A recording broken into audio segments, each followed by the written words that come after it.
Picture a moonlit night on the edge of the untamed frontier. A lone cabin stands battered by swirling dust, its walls whispering of grief and secrets. A grief-stricken widow, determined to protect what remains of her life, hears a frantic knock at her door. Cautiously, she opens it to find an outlaw collapsed on her porch, wounded and carrying a hidden past that could change everything. As the widow nurses him back to health, their fates intertwine in ways neither could have foreseen. Prepare for a twisting saga of betrayal, buried fortunes, and flickering hope beneath the dusty sky of the Wild West. The lonely stretch of land known as Rattlesnake Plains was as unforgiving as it was vast. Parched in the summer sun and frozen by biting winter winds, this patch of the American frontier had swallowed many a dreamer whole. At its center stood a humble wooden cabin, a testament to both defiance and heartbreak. This cabin belonged to Clara Wilton, a widow with calloused hands and a soul weighed down by sorrow. She had buried her husband Silas just 1 year earlier under a withered oak on the far corner of their property. Since that day, she found her only solace in routine tending her meager vegetable garden, caring for the few chickens that pecked at the dusty ground, and hauling pails of water from the creek a mile away. From the outside, Clara seemed as tough as the frontier itself. Her slender frame belied a wiry strength, and her grey eyes stared down adversity like an Old West gunslinger. Yet beneath that steely exterior lay a heart that had known both profound loss and quiet yearning. Each night, as the wind whispered through the cabin's thin walls, she would recall Silas's laughter, the warmth of his hands as they worked side by side, and the promise they had once made to build a brighter future. Now the future felt as dry and barren as the land around her. Still, life on the frontier demanded resilience. On a scorching afternoon that threatened to melt the horizon, Clara was about to discover that fate had far more in store for her than she ever could have imagined. Just before dusk settled, Clara set down her pail beside the rickety well, brushing the sweat from her brow. A persistent throbbing in her temples warned of an approaching headache, the kind that came after a day of strenuous work in the punishing sun. She was about to head back inside when she heard a distant rumble like a wagon wheel crackling over uneven ground. Her gaze swept over the empty plains, seeing nothing but swirling dust. Shrugging off her unease, she continued toward the cabin to gather firewood and light the stove for a supper of beans and cornbread. That was her routine every evening, predictable and unchanging. Yet that faint rumble stirred a sense of foreboding. The plains seldom brought visitors, especially this late. The last time anyone had come calling it had been a pair of traveling preachers from Abilene searching for lost souls. Clara had offered them water and a place to rest, but she had found their heavy prayers more a reminder of death than a comfort. The sound returned closer this time and was joined by the frantic gallop of a horse. Clara's heart thumped in her chest. Visitors at this hour could bring trouble. She instinctively reached for the battered shotgun propped near the door. Though she rarely used it, she knew how to handle a weapon if the need arose. Out here, survival demanded it. Clara's pulse quickened as she stepped onto the porch, eyes narrowing at the dusky skyline. The dust parted just enough to reveal the silhouette of a horse riderless, yet barreling forward. Moments later, the animal skittered to a stop in front of her cabin sides, heaving with exhaustion. It was a chestnut mare, branded with a mark Clara didn't recognize. Edging closer, she spoke in calming tones to settle the frightened creature. But just then, she heard a ragged gasp behind her. followed by a dull thud. She turned and saw a figure sprawled on the ground near the porch, as though he'd materialized from the swirling dust itself. He was tall, lean, dressed in dusty black trousers, a torn shirt and boots caked with grime. Blood stained the side of his temple and the front of his shirt. Even in the fading light, it was clear he was seriously wounded. Shotgun in hand, Clara hesitated, torn between fear and compassion. The man groaned, forcing himself to look up at her, with eyes that flickered between desperation and exhaustion. A strained whisper escaped his lips, though she couldn't make out the words. Keeping her gun raised, she crouched beside him, heart pounding with questions. Who was he? Where had he come from? And what new danger did he bring to her doorstep? Clara prodded the man's shoulder with her shotgun. "Mister, I can help you if you promise not to harm me," she said firmly, her voice steady, despite the adrenaline surging inside her. The stranger's eyelids fluttered, and he managed a feeble nod. Blood trickled from a gash on his forehead, mixing with sweat and dust. He groaned, trying and failing to speak. Whatever trouble he carried, he was too weak to threaten her at the moment. Glancing around the yard, Clara saw no one else. Leaving him outside would be a death sentence, and she wouldn't bear that on her conscience. Silas, had he still been alive, would have done the same, helped a stranger in need. With a nod to herself, she set down the shotgun and slipped an arm under the man's shoulders. He groaned in pain, but made a slight effort to aid her. Despite her wiry strength, he was heavier than he looked, and it took all her determination to drag him inside. She laid him on a thin cot near the fireplace and examined his wounds with the limited medical knowledge she'd gained nursing Silas in his final days.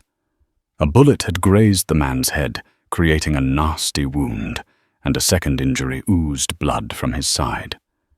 Grimacing, she fetched a bowl of water bandages and a tin of salve from her cupboard. She silently prayed he wouldn't die under her roof, or worse, bring chaos and sorrow into her life when she had finally begun to manage her grief. Darkness descended, the only light in the cabin, a single oil lamp. Clara carefully cleaned the stranger's wounds, boiling water on her small stove and washing away the dirt and blood. She worked in silence, focusing on stanching the flow of blood and preventing infection. He stirred occasionally, whimpering in pain, but she spoke little, letting her actions do the comforting. When she finished, she took a step back.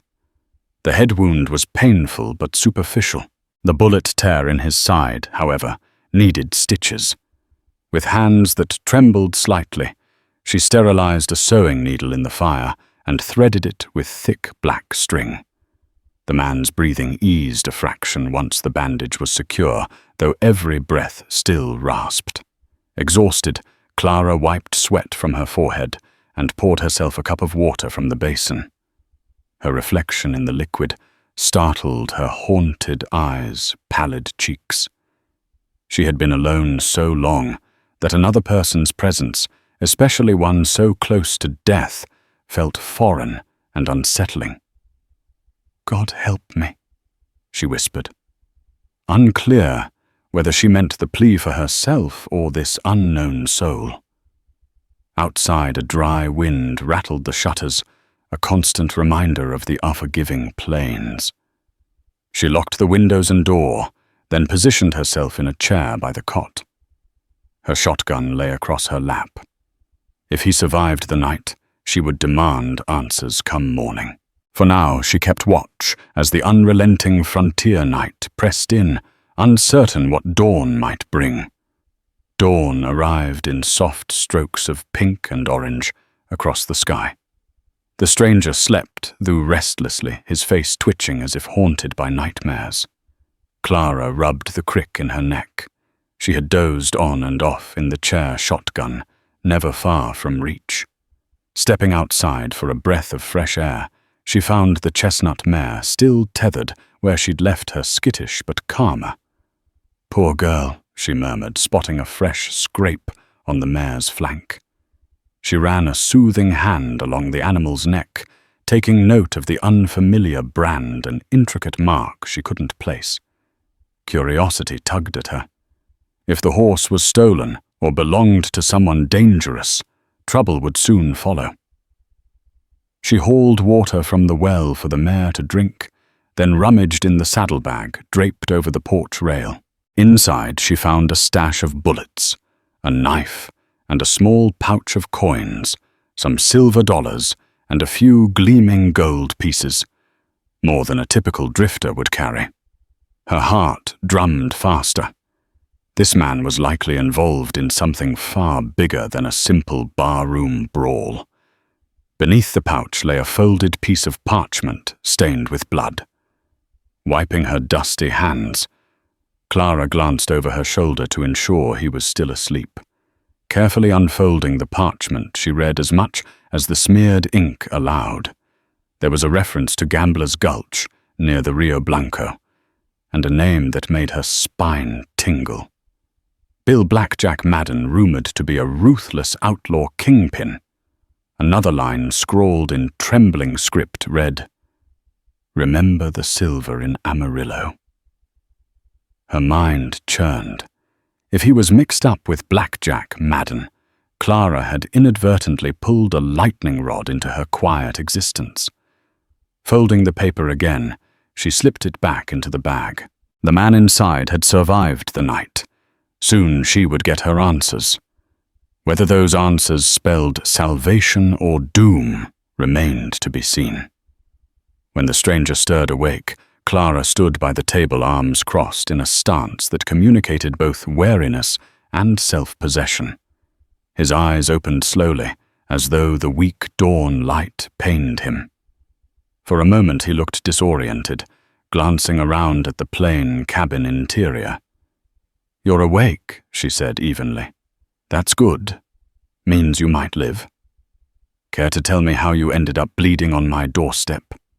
He tried to sit up, wincing pain etched into his lean features. He croaked.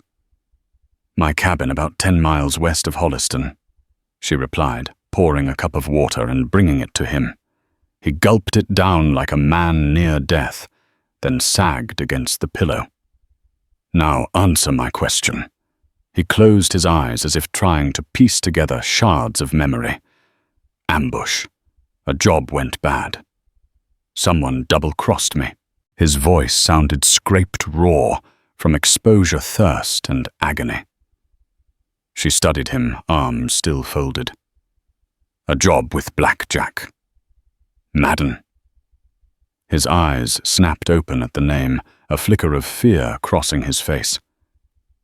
"You shouldn't say that name," he muttered. "It draws trouble." Clara gave a short laugh. "Trouble's already here. Who are you?" After a pause, he mumbled, "Everett Cole. I was just a ranch hand until I got involved with the wrong people." "I don't believe you," she said bluntly, though she offered him another drink. He seemed too rattled and weary to fabricate a detailed lie, but she wasn't about to let her guard down. She'd almost lost her husband to the treachery of the frontier. She wasn't losing herself, too. For 2 days, Everett hovered between feverish delirium and guarded silence. Clara changed his bandages, fed him broth, and fended off the swirl of questions clouding her mind. What if his alleged double-cross brought an army of outlaws to her door? What if the law came sniffing around, and she found herself harboring a criminal? He recovered slowly, determined to prove he was no threat. During rare moments of clarity, he insisted he'd been forced to join a smuggling ring run by Blackjack Madden's men. Nothing more than cattle drives at first, until the real nature of the cargo became clear. When Clara pressed him for details, he shut down, guilt and fear evident in his eyes. A week passed in uneasy truce. Everett grew strong enough to move about with caution, occasionally offering to do small tasks around the homestead. He quietly repaired a broken stool, hauled water, and even offered to mend a fence. But Clara, still wary, kept the shotgun close. She scolded herself for kindness that might yet be her undoing. Then one night, she awoke to hear him groaning in his sleep. She found him drenched in sweat, nightmares gripping his mind. Gently she dabbed his brow with a cool rag until he calmed. When his eyes fluttered open, he whispered, "I didn't want this life. Sometimes there's no choice." She didn't reply, but empathy stirred. She understood how harsh the frontier could be, how easily a single bad decision could spiral into a tragedy. Silently, she returned to her corner chair, heart tight with the knowledge that they were tethered by circumstance, two souls adrift in a land that punished both the guilty and the kind. Dawn light filtered through thin curtains when Clara heard the clip-clop of hooves outside. Peeking through a crack in the door, she spotted a man dismounting. He wore a wide-brimmed hat and a tin star on his vest, Deputy Frank Harden from Holliston. Alarm prickled through her. She grabbed the shotgun, motioning Everett to hide. Stepping onto the porch, she found Harden standing there, mud clinging to his boots from a recent rainfall. "Morning, ma'am," he said, polite but serious. "Sorry to bother you so early. We're on the lookout for a wounded suspect tied to a recent stagecoach robbery. Mind if I take a look around?" Clara's heart thudded. She forced a neutral expression. "I live alone, Deputy. Have for a while now. But you can check if you must." He tipped his hat, stepping past her into the cabin. She followed, trying to appear calm, but her pulse hammered in her ears. Harden methodically inspected each corner, even eyeing her small cot near the fireplace. "You have a visitor?" he asked, noting the basin of water and fresh bandages. "I sometimes take in travelers for a night," she lied, her throat dry. "But no one's here now." He frowned, unconvinced. Still, he found no one hiding. Everett had slipped outside moments before into the tall grass behind the cabin. Satisfied, Harden finally tipped his hat again. "Thank you, ma'am. If you see anything suspicious or anyone matching our suspect's description, report to Marshal Wyatt Earp in Dodge City, or let me know in Holliston." Then he was gone. The rhythmic clomp of his horse fading into the dusty distance. Inside, Everett emerged, breathing hard, pain etched on his face. "We can't stay here much longer," he said grimly. Clara nodded, an uneasy knot in her stomach. Trouble was closing in, and they couldn't afford a second visit. Over the next day, Deputy Harden's visit hung over them like a storm cloud. Everett paced the cabin, testing his injured side. He winced frequently, but insisted he was strong enough to ride if necessary. Outside, the chestnut mare whickered restlessly as if sensing the tension. "I can't stay here," Everett repeated. "If Blackjack's men don't find me, the law will. Either way, it puts you in danger." Clara tried to focus on her chores, tending chickens, hauling water, but her mind kept returning to the possibility of leaving. She had never wanted to abandon her homestead. This patch of land held Silas's grave, the memories of a life she once treasured. But she also recognized reality. Danger would soon cross her threshold again. As Everett helped split kindling, each strike of the axe echoed with finality. They both knew a decision loomed. "What if we head to Amarillo?" he asked quietly, looking at her with guarded hope. "Rumor has it Madden's men are moving silver there. Maybe I can intercept them, gather proof, and clear my name for good." Clara snorted softly. "Sounds suicidal. They'll be expecting you, won't they? Maybe he allowed. But doing nothing means I'm always running. Besides, you saw the note about remember the silver in Amarillo. That shipment could be big enough to cripple Madden if it's lost or exposed. Clara set her jaw, the swirl of dread and restless courage mixing in her gut. At night, she found herself staring at Silas's grave from the porch. He would have helped a man like Everett. Silas was that kind of person, generous yet tough enough to defend what was right. And maybe she thought she owed it to herself to live again rather than merely survive. The next morning, she told Everett she was coming with him. They would leave at dawn.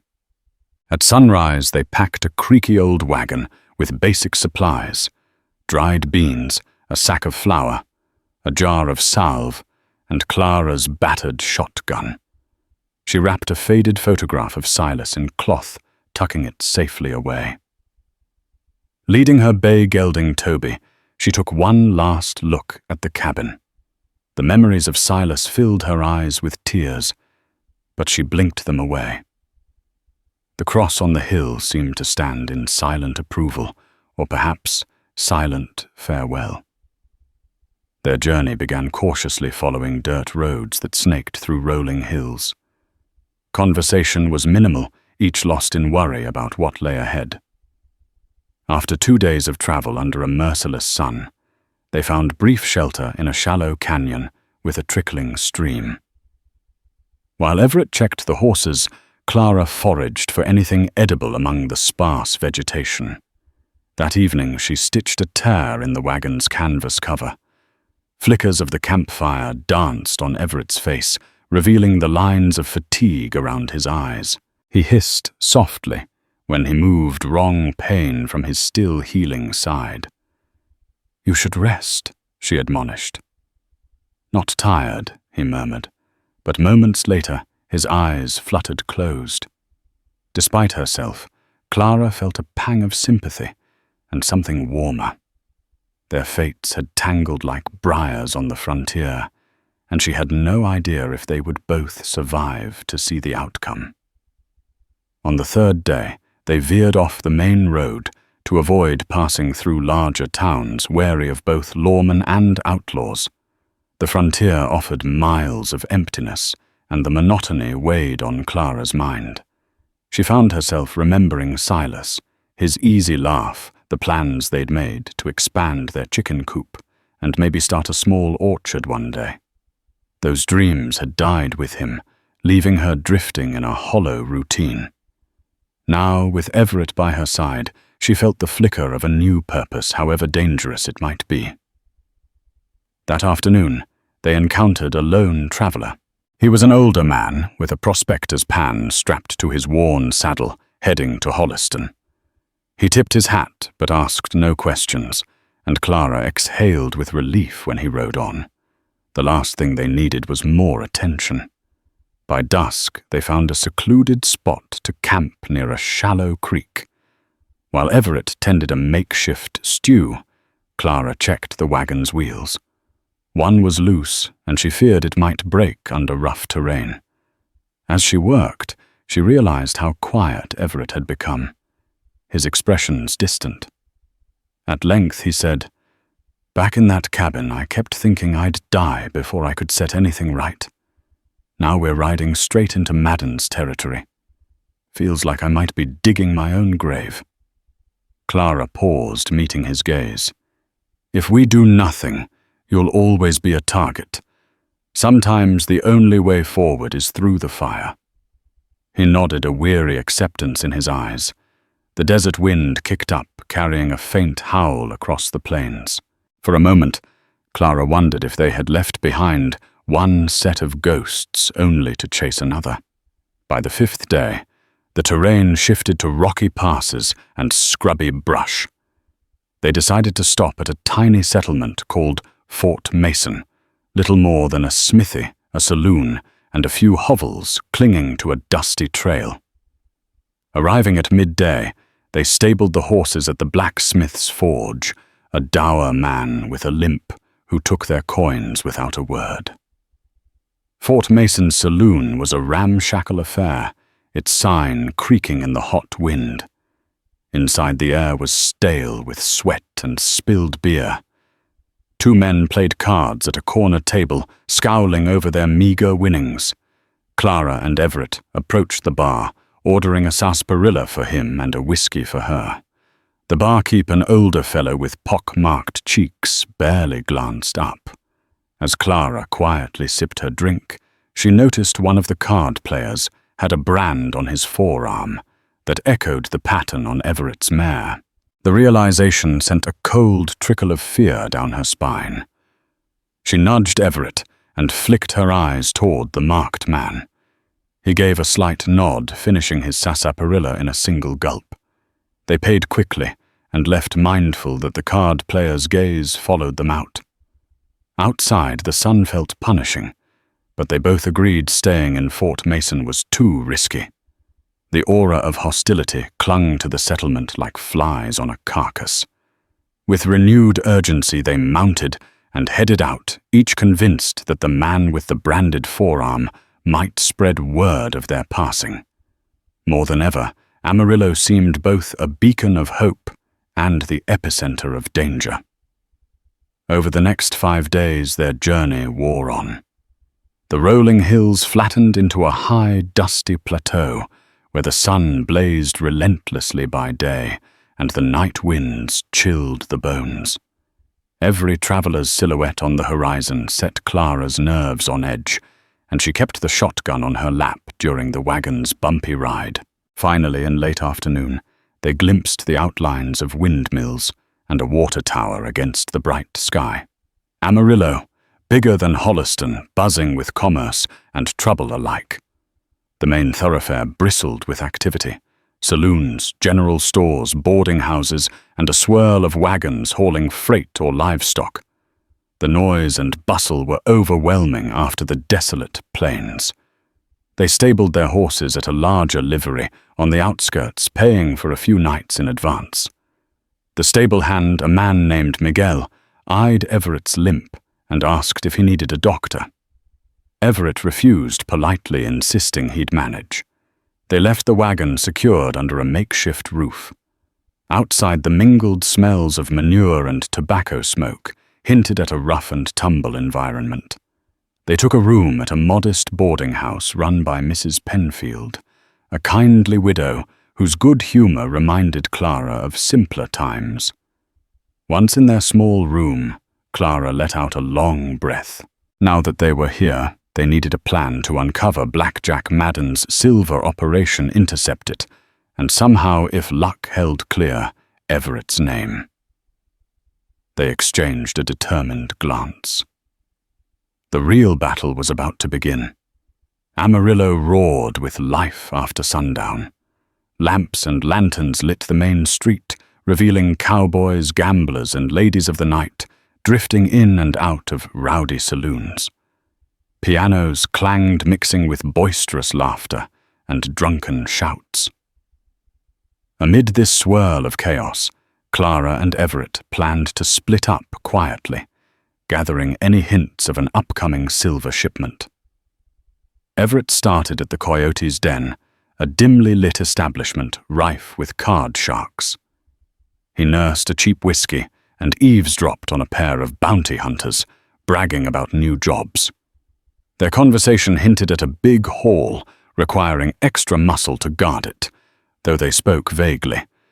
No direct mention of Madden, but enough to suggest something big was afoot. Clara visited a quieter locale, the general store. Posing as a customer, stocking up on supplies, she engaged Mrs. Bailey, the store owner, in small talk about goods arriving by rail. Clara listened for any slip about precious metals. Mrs. Bailey mentioned only rumors of a high-stakes poker tournament at the Golden Ace Saloon. That lead felt thin, but better than nothing. Later at a local eatery, Clara overheard a tipsy ranch hand gossiping about out-of-town men renting a warehouse near the stockyards. Leaning in, she pretended polite curiosity, gleaning that these strangers were well-armed and secretive, hauling in crates at odd hours. Her pulse quickened. It could be the operation they sought. By the next evening, they reconvened in their boarding house room, exchanging information. Warehouse near the stockyards. Guards. Midnight movements. The pieces aligned. Everett swallowed hard, suspecting this was Madden's silver. If they could confirm it, they'd have leverage to expose Madden, or at least halt his plans. They rose early, determined to scout the warehouse under cover of darkness. However, mid-morning brought an unexpected knock on the boarding house door. Mrs. Penfield summoned Clara, saying a man was downstairs, asking for her by name. Heart hammering, Clara reached for her shotgun. She and Everett exchanged urgent looks. Who in Amarillo would know her name? Clara crept downstairs. Apprehension knotting her stomach. A tall figure in a broad-brimmed hat waited by the window, his back turned. When he faced her, she recognized the moustache and weathered features Wyatt Earp, the renowned lawman. She had heard rumors he was sweeping through the territory, busting outlaw rings. "Mrs. Wilton, I presume," Earp said, quietly removing his hat. She tightened her grip on the shotgun. "I'm not looking for trouble, Marshal." "Trouble found you," he replied.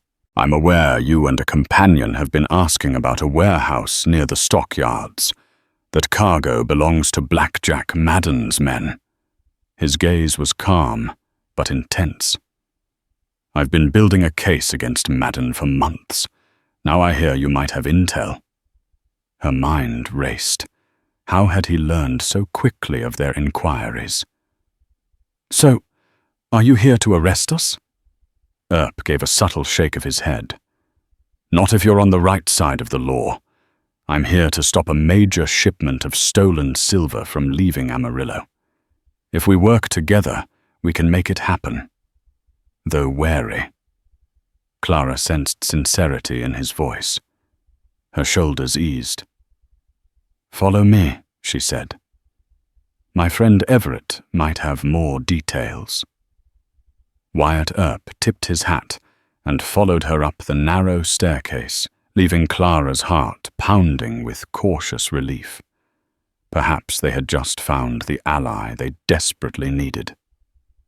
Wyatt Earp stepped into the cramped boarding house room, meeting Everett's suspicious stare.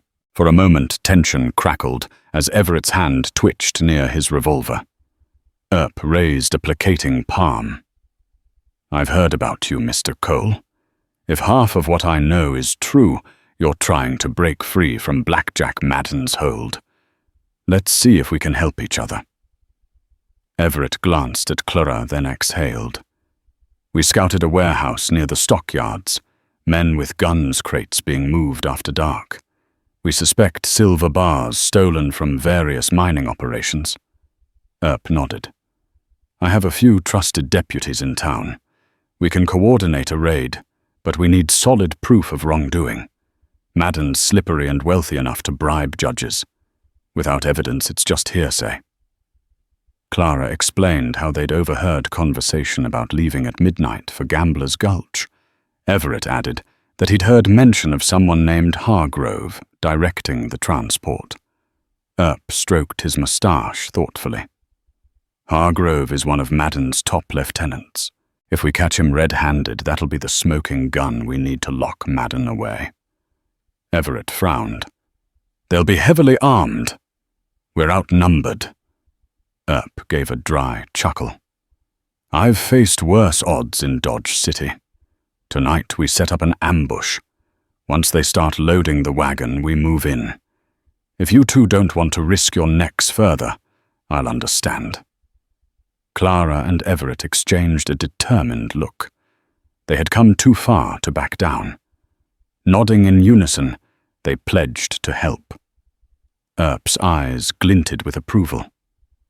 "All right. By this time tomorrow, with luck, we'll have evidence of the biggest silver heist in the territory and put Blackjack Madden on the path to a noose." The moon hung low and thin, offering only faint light. Perfect for a stealth operation. Wyatt Earp and 6 of his deputies spread out around the stockyards, rifles at the ready. Clara and Everett crouched behind barrels near the warehouse, hearts pounding in unison. She could feel each breath come quicker, adrenaline making her fingers tremble on the shotgun. As the clock tower chimed 12, lantern light flickered inside. The large doors creaked open, revealing a wagon pulled by 2 sturdy horses.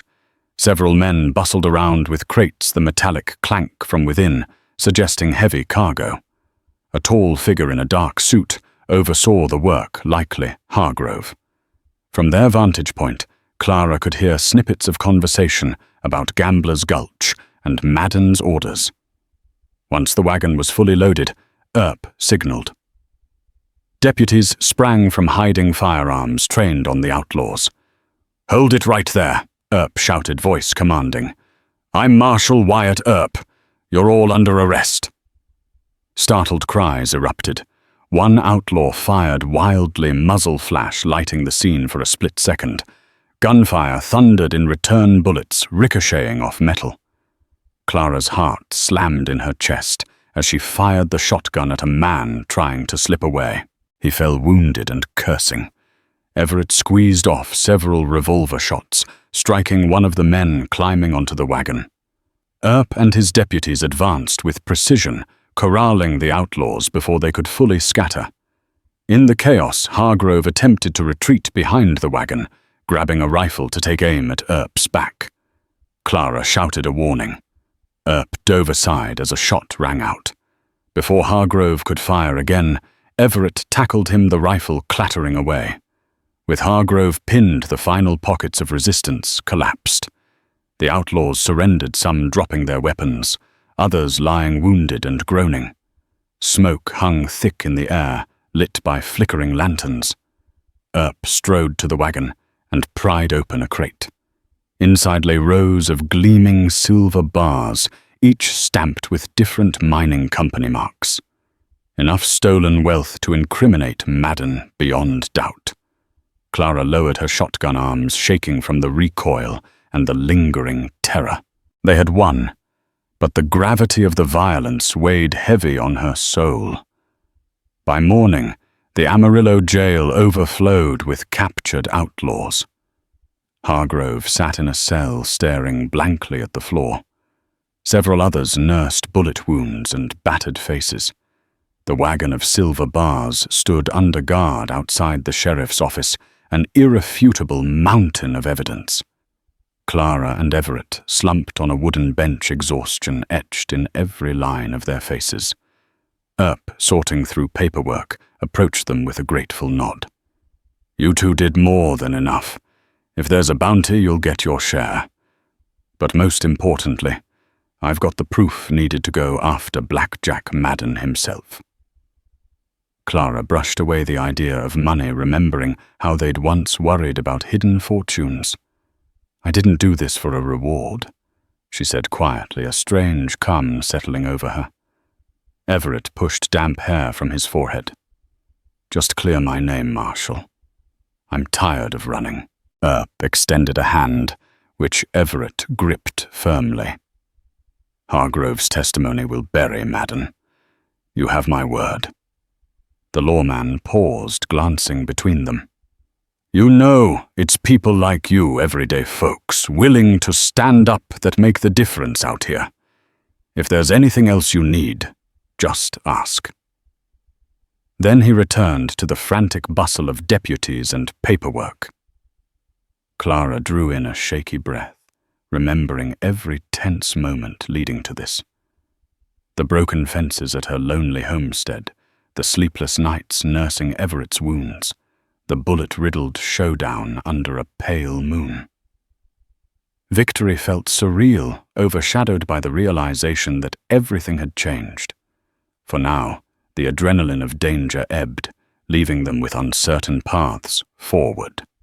Over the next week, Amarillo buzzed with stories of the midnight raid. Newspapers printed sensational headlines about Wyatt Earp's heroics. though they barely mentioned the involvement of 2 unknown drifters. That anonymity suited Clara and Everett just fine. They preferred not to be recognized on the streets.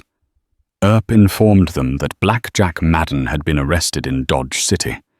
With Hargrove and the stolen silver as evidence, Madden's web of bribery and terror began unraveling. Clara felt a flood of relief at the thought of the infamous outlaw kingpin behind bars.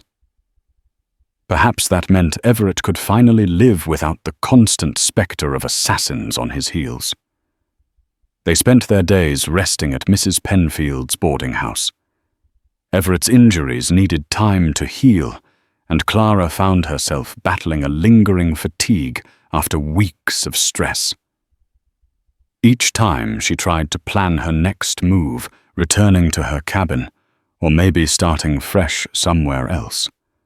Her mind circled back to the improbable camaraderie she'd found with Everett, yet she sensed he carried plans of his own.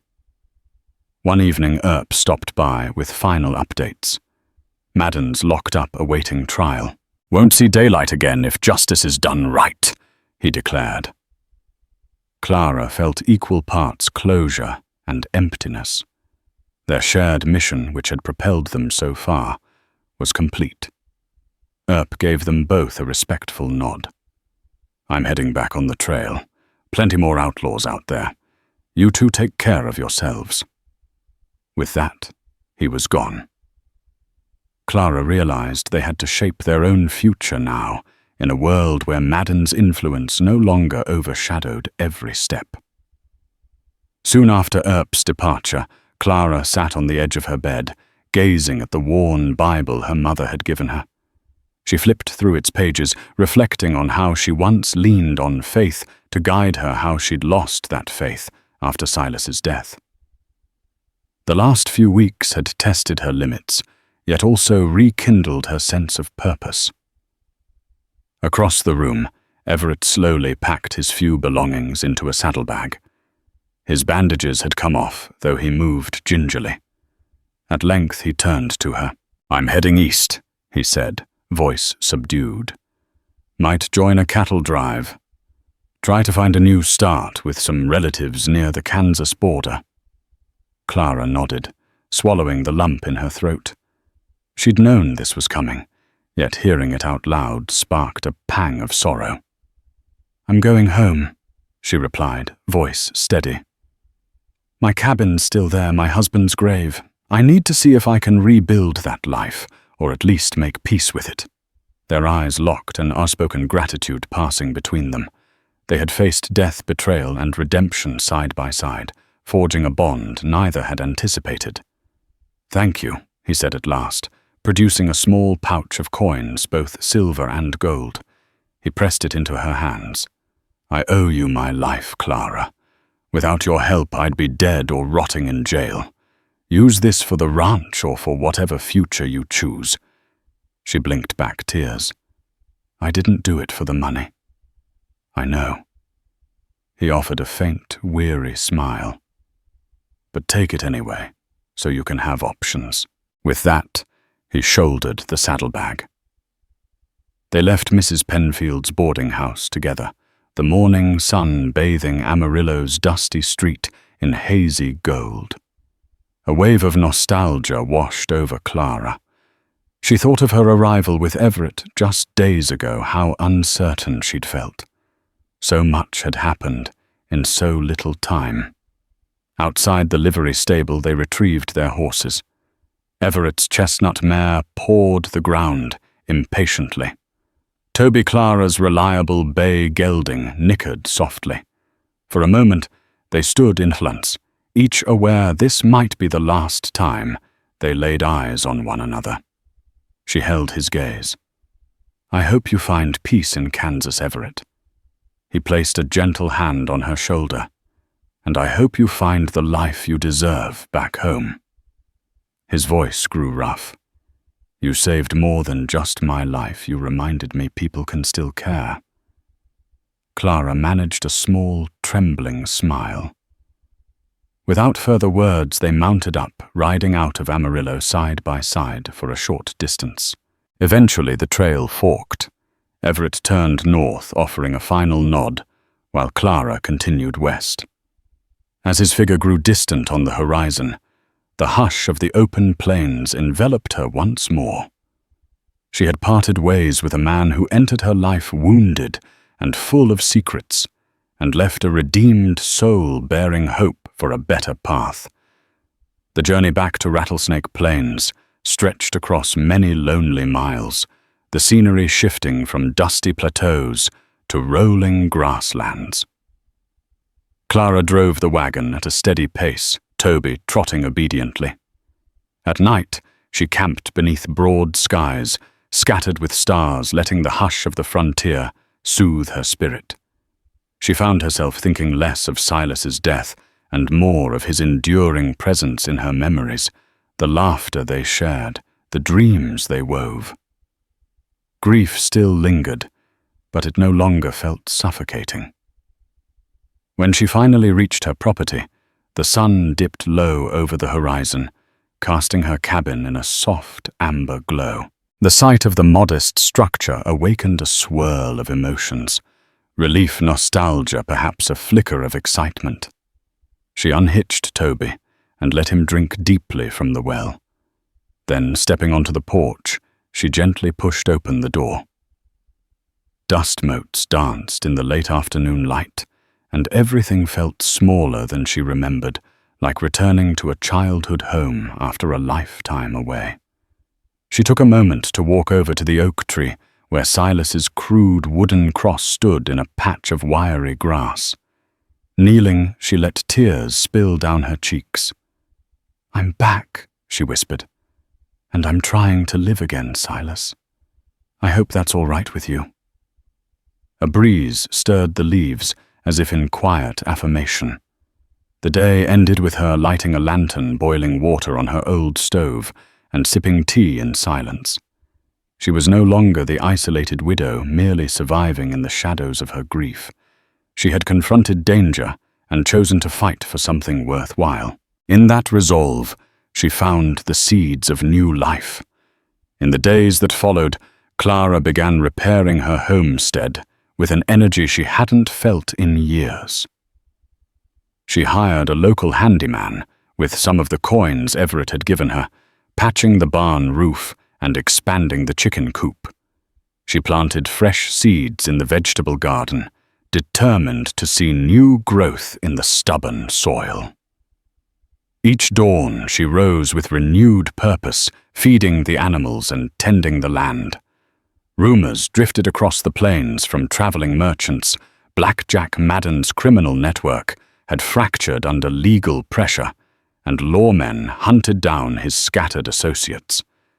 The silver they had intercepted in Amarillo was key evidence, and Hargrove's testimony practically sealed Madden's fate in court. Each snippet of news brought Clara a feeling of quiet triumph. She recalled how she had once been ignorant of the name Blackjack Madden. Now she had helped dismantle his empire. Sometimes she caught herself scanning the horizon, half expecting Everett Cole to ride up, perhaps leading a cattle drive or simply returning to visit. The memory of his crooked smile and determined eyes brought a warmth that mingled with an ache of longing. Yet she understood they both needed oars to move forward. She had her ranch to revive, and he had a future to carve out in the wide-open West. Life remained harsh. Drought could strike, pests might ruin a crop, and she had no illusions about the daily grind. But at night, gazing at the stars through the warped cabin window, Clara felt the steady glow of something she'd lost for a time: hope. She had fought a battle not just against outlaws, but against despair. And she had emerged stronger, knowing that redemption, friendship, and even unspoken love could blossom in the most desolate corners of the frontier. Weeks turned quietly into months on the vast plains of Rattlesnake territory. In that time, Clara Wilton transformed more than just her land. She transformed herself. The once weary widow, who had barely spoken to another soul, now rose each dawn with purpose. Her garden, once a sparse patch of soil barely worth tending, now showed rows of sprouting vegetables: beets, onions, squash. Small signs of triumph pushing up through the hardened earth. The money Everett Cole had left her silver and gold coins jingling softly in a worn pouch had gone farther than she'd imagined. She hired a local handyman, old Jed Carter from a nearby homestead, to patch the barn roof and help rebuild the crumbling fencing. Clara herself expanded the chicken coop, adding more roosts and space, no longer fearing whether she could manage alone. Each morning, the clucking of hens and the scent of soil reminded her she was alive and she was building. Rumors reached her through passing traders and drifters. They spoke of the fall of Blackjack Madden's criminal empire, his associates scattered like tumbleweeds in the wind. His name whispered, now only in caution or contempt. Clara listened with a quiet satisfaction, knowing she'd played a part in unraveling that web of greed and bloodshed. The silver shipment she'd helped intercept had become more than evidence, it had become justice rendered. Every so often Clara would ride into Holliston for supplies. Deputy Harden, the man who once came knocking with suspicion in his eyes, now merely tipped his hat when he saw her. Though he never asked directly about Everett, Clara sensed he knew. The frontier had its own code, and sometimes silence was the kindest form of understanding. Back home, she often visited Silas's grave beneath the old oak, speaking to him like he were still there. She told him about the new hens, about the vegetables, about how the wind still howled at night, but didn't feel so lonely anymore. And sometimes, just sometimes, she'd glance across the horizon, half expecting to see a rider approaching. A man with a lopsided smile and a haunted past who'd once handed her a pouch of coins and a second chance at life. She hadn't seen Everett since Amarillo, but she didn't need to. His impact was etched into every board she mended, every seed she planted. Clara Wilton had stepped out of grief and into legacy. Time on the frontier demanded not only grit, but a kind of fierce adaptability, a capacity to rebuild yourself from the ashes of tragedy. Clara Wilton had learned that lesson not in one moment, but over a stretch of dusty mills and sleepless nights. She had buried a husband with trembling hands, built a life from sorrow and silence, and then, without warning, found herself face to face with a bleeding outlaw on her porch. That one act of mercy, pulling Everett Cole into her cabin rather than turning him away, had rewritten the story she thought she was living. Now, in the stillness of twilight, Clara often sat by her front window and reflected on the chain of moments that had shaped her. Her fingers curled around a warm cup of tea, the breeze tugging at the curtains. She smiled faintly when she thought about the shotgun she'd once gripped with white-knuckled fear. It had been self-preservation then, but what followed was something deeper, a quiet partnership forged in pain and risk, bound by purpose. She remembered the long nights tending Everett's wounds, the cautious conversations, the fear in his voice when he spoke of Blackjack Madden. She remembered the raid in Amarillo, the echo of gunshots and the weight of the shotgun in her arms, how she had shouted to save Wyatt Earp's life. It had been terrifying but also transformative. Clara had stood in the line of fire not just for justice but because something in her had refused to retreat any longer. And now, the cabin still creaked in the wind. The land was no less harsh, but something had changed within her. Her heart no longer beat in a shell of grief. It burned with quiet fire, tested by hardship and stoked by purpose.